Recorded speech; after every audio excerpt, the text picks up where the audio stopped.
மனதில் நின்ற காதலியே மனைவியாக வரும்போது சோகம் கூட சுகமாகும், வாழ்க்கை இன்பவரமாகும். உன் வாழ்வில் செல்வங்கள் எல்லாம் ஒன்றாக சேர்ந்திட வேண்டும். பூவே உன் புன்னகை என்றும் சந்தோஷம் தந்திட வேண்டும்.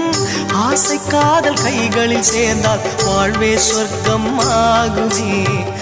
ஆசை காதல் கைகளில் சேர்ந்தால் வாழ்வே சொர்க்கம் ஆகுமே.